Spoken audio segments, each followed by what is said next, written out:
All right, so I'm here with Lee picking up some fur that he did for me this past season. And Lee's got this crazy ass wolf hat here, kind of a Rod Stewart. So he just gave it to me. Appreciate that, Lee. But we're gonna go through and look at some stuff here. Lee makes some hats and he does tanning. He does taxidermy work as well. So you've seen him from last year when I picked up some wolves. So today I'm picking up another wolf, a fox, and a fisher. The fisher was sitting in the deep freeze for like 5 years, and Lee was able to make it come to life there. Yeah. So we'll look around a bit and we'll model a couple other hats that Lee does here. What do you think of this bad boy? All right, you'll see it in some trapping videos. So these are the hides I'm picking up. We got the wolf, the nice cross fox we've seen there last year. And then that's the fisher that sat in the freezer for 5 years. And Lee did a really good job of rehydrating it and tanning it up. And we'll walk around the shop here and take a look at some other stuff. But I'll give you a look at these here once we get back to my shop. Cross fox looks awesome. Only thing that happened there, a little bit of slip in the ear and the tail popped off. But that's more my fault than anything Lee did there. And yeah, we'll look at the wolf once we get home. Really good work there. So Lee's been working on a bear hide here and some wolves and stuff like that. He's got them in the juice and he stirs them up.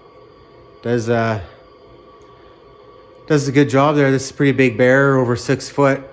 Yeah, the bear came to me frozen with the feet still in it, so I had to skin those down to the claws basically, split the lips, split the ears, take the cartilage out of the nose, and now and flesh it as well. It's kind of down to right about the right level there for tanning. I can probably take it out and start the actual tanning process now, as the pickle's pretty much complete.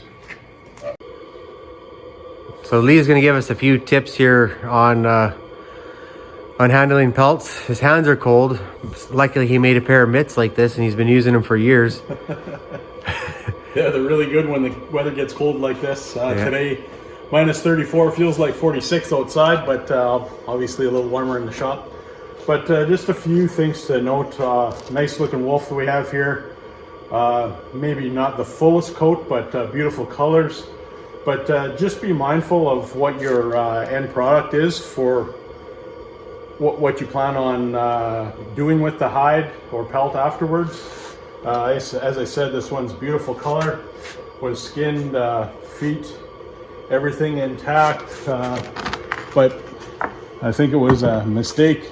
Accidentally cut the lower lip off when they were handling it, so obviously devalues it for the taxidermy trade, but still valuable as a wall hanger or something to that effect. Yeah, nice wolf there. But even if you do accidentally cut off the bottom lip, you can save it and can be sewn back on after. It's just tougher to hide the small stitches and stuff like that in the short fur. In the short hair, yeah, for sure. So we're going to continue on in the tour here. We'll look at some tan lynx and a little black wolf there that I had given Lee years ago. Clean out the deep freeze and find all kinds of goodies. Here's just a few more samples of fur that I've done for a while. This is that wolf that Jason was talking about there earlier. He gave it to me to make something out of, so it's just been freshly tanned. I actually just cut the head off because there was no feet or paws on it or anything anyways, so just to simplify the tanning process, it's just the prime fur, best cuts, I guess you could say. So we'll make something out of that, maybe another Rod Stewart hat or some gauntlets or whatever. Just an example of a couple wall hangers here. These ones have the feet on still, claws, and makes for nice display. Some of these ones can be just hung without the paws as well, just the pelt itself. So if you're wondering about what to do with some of your furs that as we're challenged here with some of the pricing, it's an alternative for some of the catches that you have.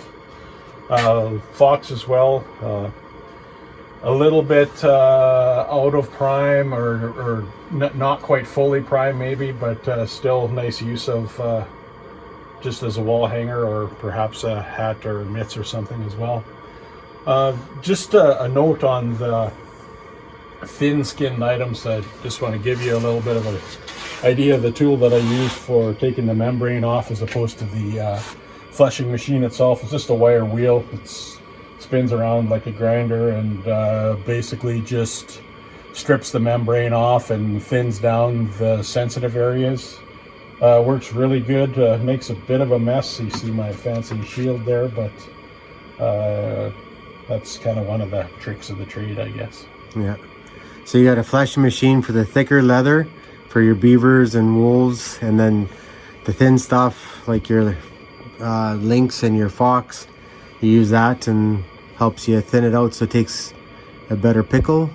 Yeah, exactly. Yeah, you start in the pickle for a little while after it's been rehydrated into the pickle to get the hair to set, and then it swells the skin a little bit, and then it allows you to either thin it on the flushing machine or this machine to remove that membrane to make sure that the pickle actually penetrates. So once it's been thinned, back into the pickle for at least overnight again, and then take it out, neutralize it, and then into the tanning product, whatever you choose to do from there, and then the various oils and breaking from that point. Cool. Well, we'll wrap this up here, and then we'll have a little chat on some tips there. Thanks. All right, so we're wrapping this up there. So Lee gave us some good tips on when you're handling your fur and kind of your end use. So we have that black wolf there. That one is just going to send off for the trim business. It's a nice wolf, but the belly was a little bit brown, and I didn't want to spend the time to do the feet and all that at the time the market was a little bit lower.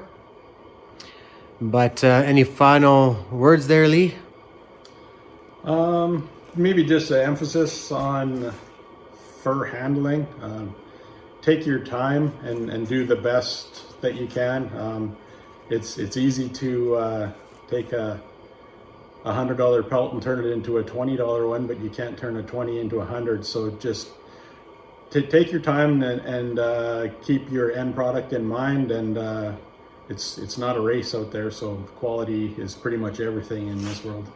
Yeah, and with such a tight market, like Lee is saying, things can drop off fast. You damage it a little bit, or your tail slips like I had on that fox, or you take the bottom lip off a wolf that you're trying to get ready for taxidermy to give somebody an option to do a full mount or a wall hanger. All that few extra minutes that you spend to make your pelt a little bit better, it's going to end up more money in your pocket at the end, I think. Right, Lee? It should. It should. All right. We'll catch you guys later.